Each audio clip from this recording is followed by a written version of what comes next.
Welcome back. Now, Anglo American has reported a substantial loss at the halfway stage of its financial year. This as the businesses it's looking to exit drag down earnings. The group is continuing its restructuring to focus on copper and iron ore.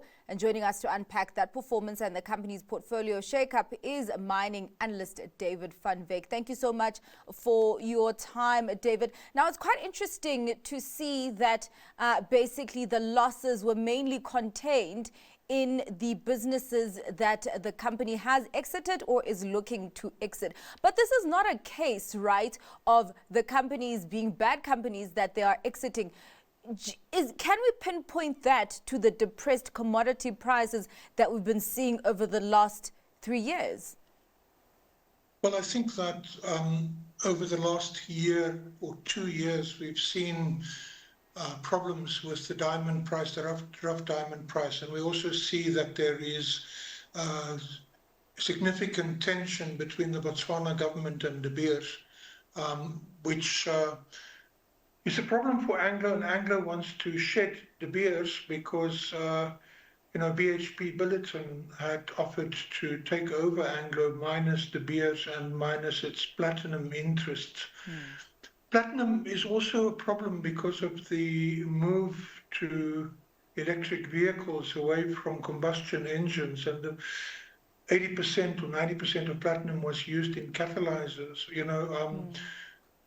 One might have thought that there might be a bit of a comeback for platinum now that Donald Trump is in power, and he sees a continued future for combustion engines.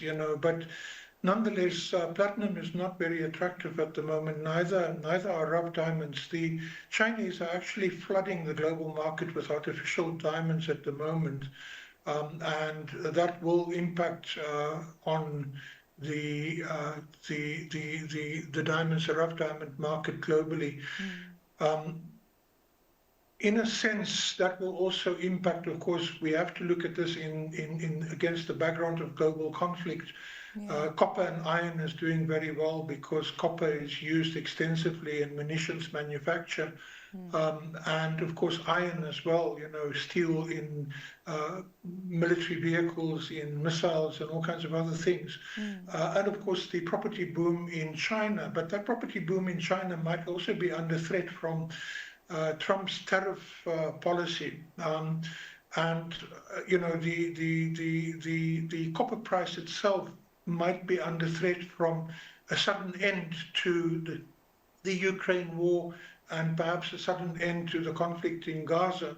So I think it's a bit dangerous for Anglo to hook its fortunes on iron and copper, because the current boom in iron and copper might not be sustained. And like you say, commodity prices at the moment are not very good, especially platinum and rough diamonds. Yeah, I mean, let's drill into De Beers that is in the process of being sold, and the company highlights a lack of contribution from De Beers and talks about challenging rough diamond trading conditions. Could Anglo American find itself, because of kind of this maybe structural shift in the diamond sector, could Anglo American find itself selling De Beers at a significant discount? Well, I think it's going to have to sell De Beers at a significant discount. I don't see that there's any future for diamonds in mining at the moment. The diamond situation has been bad for a very long time. Apart from the fact that the World Bank has warned as many as 6-7 years ago already that diamond depletion in Botswana is upon us, and I don't know what Botswana is going to do after diamonds, because they haven't diversified their economy beyond diamonds, much like we are in South Africa with platinum. So we are in trouble because of our heavy investment in platinum in the 1990s, right up to 2008, 2009, and now we have seen the bottom falling out of that particular market because of the change over to electric vehicles, which is something we warned about in 2007 already as Benchmarks Foundation, that this was a possibility, and it's now come to realization. In our report on Botswana also, we made warnings about diamonds and Botswana, and we concerned about that for Botswana because it was a reasonably stable country, but it might be facing incredible challenges once De Beers pulls out of Botswana and once Anglo ditches De Beers. Yeah, very, very interesting points that you make there. Is that, yeah, I guess some of the maybe areas that we were slow in and maybe some of the opportunities that we missed in terms of diversifying. It's going to be quite interesting to see how we move forward. David, with the proceeds then that Anglo American is receiving from its asset sales, what should its capital investment priorities look like? Well, I think that they have moved out of South Africa largely by moving out of diamonds and slowly moving out of platinum as well. Of course, in Kumba iron ore, they've got a very valuable asset. If I was them, I would also show some interest in manganese, Okay. of which South Africa has perhaps 80 or 90% of global reserves. And manganese is incredibly important in making steel. And of course, iron and steel at the moment is very sexy on global markets. So it's a very important component. There is some movement on copper in South Africa, but we don't have nearly the kind of reserves that they have in Zambia and the DRC and so on. But certainly in iron we do.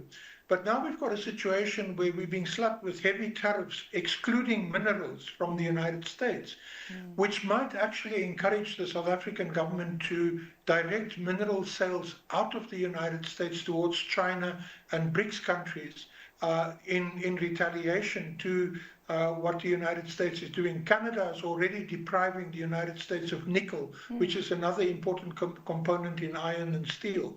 So the United States is very unreliable, unpredictable at the moment, and we really need to look for more predictable partners as a country, and we need to actually encourage these corporations that are invested in South Africa to do likewise, because we can't continue with a situation where we are held to ransom in the kind of politics which is almost gangster politics. If you don't do this, we will hammer you with that.